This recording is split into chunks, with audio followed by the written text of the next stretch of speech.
बिस्मिल्लाहिर्रहमानिर्रहीम। अस्सलाम वालेकुम फ्रेंड्स। और आज हम करने लगे हैं स्ट्रेप्टोकोकस एगलेक्टी। हमने स्टार्ट की हुई है बैक्टीरियोलॉजी, उसमें हम कर रहे हैं ग्राम पॉजिटिव कोकाई। जीनस है हमारा स्ट्रेप्टोकोकस। स्ट्रेप्टोकोकस जो स्पीशीज़ है हमने उनको 4 ग्रुप पे डिवाइड किया हुआ है, A B C या D। हमने ग्रुप A स्ट्रेप पढ़ लिया था जो कि था स्ट्रेप पायोजेनस, और आज हम करने लगे हैं ग्रुप B स्ट्रेप जो कि है स्ट्रेप्टोकोकस एगलेक्टी।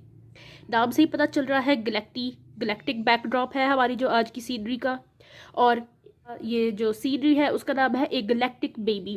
बेबी इसलिए क्योंकि जो हमारे पास स्ट्रेप ए गलेक्टी है, जो जिस पॉपुलेशन में को वो ज़्यादा इन्फेक्ट करती है वो बेबीज़ और नियोनेट्स है, तो इसलिए ए गलेक्टिक बेबी याद रखने के लिए कि जो स्ट्रेप ए गलेक्टी है वो बेबीज़ को ज़्यादा इन्फेक्ट करता है।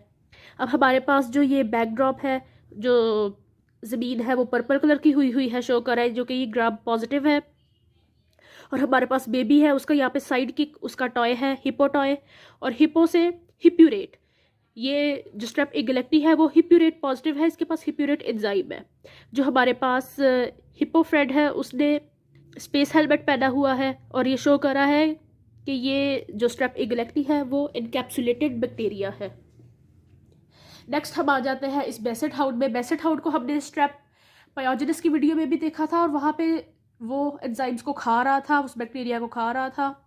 तो स्ट्रेप पायोजेनस था हमारे पास बेसिट्रेसिन सेंसिटिव। लेकिन यहाँ पे जो है बेसेट हाउड उसने भी एक स्पेस हेलमेट पहना हुआ है, और वो बेबी को लिक नहीं कर पा रहा। इसका मतलब ये है कि ये बेसिट्रेसिन रेजिस्टेंट है। जो स्ट्रेप एगलेक्टी है वो बेसिट्रेसिन एंटीबायोटिक से रेजिस्टेंट है।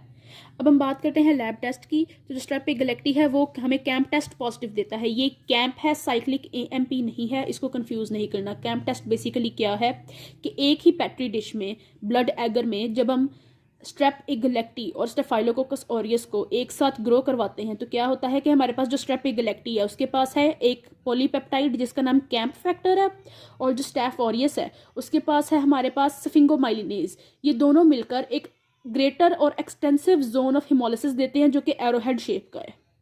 इसको हम कैंप टेस्ट कहते हैं। तो स्ट्रेप एगलेक्टी कैंप टेस्ट पॉजिटिव देता है।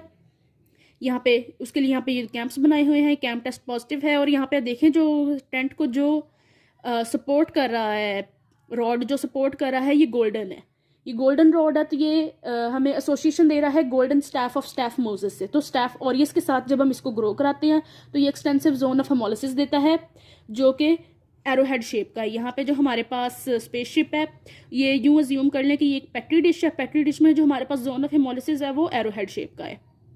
नेक्स्ट फीचर जो स्ट्रेप एगलेक्टी का है वो ये कि ये बीटा हिमोलिटिक है, और हमारे पास बीटा हिमोलिटिक का रिकरिंग सिंबल क्या है, एक बल्ब जिसमें जो फिलामेंट है वो बी की शेप का है। अब हम बात करते हैं कि जो नियोनेट्स में इन्फेक्ट करता है तो कौन सी जो है डिजीजेस ये नियोनेट्स में कॉज कर सकता है। सबसे पहले है मेनिनजाइटिस। मेनिनजाइटिस क्या है, मेनिनजीज को इन्फेक्ट करता है। तो मेनिनजीज ब्रेन के गिड कवरिंग है, तो इसी तरह सर के इर्द गिर्द ये हेलमेट है, ठीक है। और ये हेलमेट एसोसिएशन है मेनिनजाइटिस का। मेनिनजाइटिस हेलमेट ये आगे काफ़ी वीडियोस में रिपीट होगा। सेकेंडली जो ये नियोनेट्स में कॉज करता है वो है न्यूमोनिया। तो हमारा जो बेबी है यहाँ पे वो कफ कर रहा है, खांस रहा है, तो ये शो करता है न्यूमोनिया। जो थर्ड हमारे पास क्या है, नियोनेटल सेप्टिसीमिया। सेप्टिसीमिया शो करने के लिए बेबी ने पूरे रेड क्लोथ्स पहने हुए हैं। सेप्टिसीमिया क्या है कि जो बैक्टीरिया है वो ब्लड में चला जाता है, ब्लड में जाके हमारा जो ब्लड है वो नॉर्मली एसेप्टिक होता है, उसमें कोई बैक्टीरिया कोई माइक्रो ऑर्गेनिज्म नहीं प्रेजेंट होता। लेकिन जब बैक्टीरिया जो है वो इन्फेक्ट कर दे ब्लड को, ब्लड स्ट्रीम में एंटर हो जाए और पूरी बॉडी में डिस्ट्रीब्यूट हो जाए, तो इसको हम सेप्टिसीमिया, और अगर स्पेसिफिकली बैक्टीरिया है तो बैक्टीरियमिया हम इसको कहते हैं। तो ये सेप्टिसीमिया कॉज करता है, और उसको हमने शो किया हुआ है इस रेड क्लॉथ से जो कि बेबी ने पहना हुआ है, रेड सूट से, और ये पूरे बॉडी में जाके इन्फेक्ट करता है। अब हम बात करते हैं ट्रांसमिशन की, कि जो बेबी है वो बेसिकली स्ट्रेप एगलेक्टी को एक्वायर कैसे करता है, कैसे जो है वो इससे इन्फेक्ट होता है।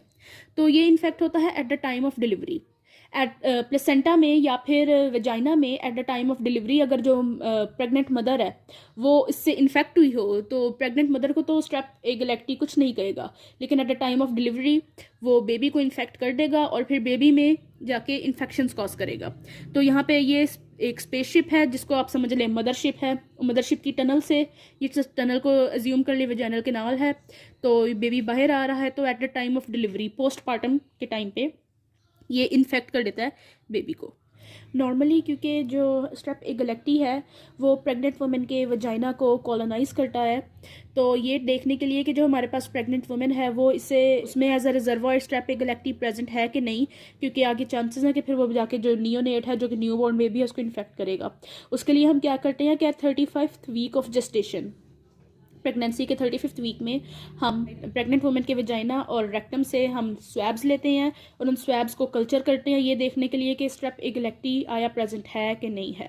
और अगर हमारे पास प्रेजेंट है तो फिर हम क्या करते हैं कि इंट्रापार्टम का मतलब है कि लेबर के स्टार्ट से एट वो टाइम जब लेबर पेन या लेबर कंट्रैक्शन स्टार्ट होती हैं से लेकर जब तक डिलीवरी नहीं हो जाती उस टाइम को हम इंट्रापार्टम टाइम कहते हैं। और उस टाइम में फिर हम इंट्रापार्टम पेनिसिलिन देते हैं मदर को, ताकि जो स्ट्रेप एगलेक्टी जो है रिजर्वायर जो है उसका वो ख़त्म हो जाए और आगे बेबीज़ में जो इन्फेक्शन के चांसेस है वो डिमिनिश हो जाए। हमारे पास था स्ट्रेप एगलेक्टी, उसके फीचर्स, और अब हम एक दफ़ा इसको सारा रिकैप कर लेते हैं। स्ट्रेप एगलेक्टी ग्रैब पॉजिटिव है, ये हिप्यूरेट पॉजिटिव है, ये एनकैप्सुलेटेड है, ये बेसीट्रेसिड रेजिस्टेड है, कैब टेस्ट पॉजिटिव देता है। कैब टेस्ट में क्या करता है कि स्टेफाइलोकोकस ऑरियस के साथ एक्सटेंसिव जोन ऑफ हिमोलिसिस देता है, और जो जोन ऑफ हिमोलिसिस है उसका एरोहेड शेप पैटर्न है और ये बीटा हिमोलिटिक है, डियोनेट्स को इन्फेक्ट करता है।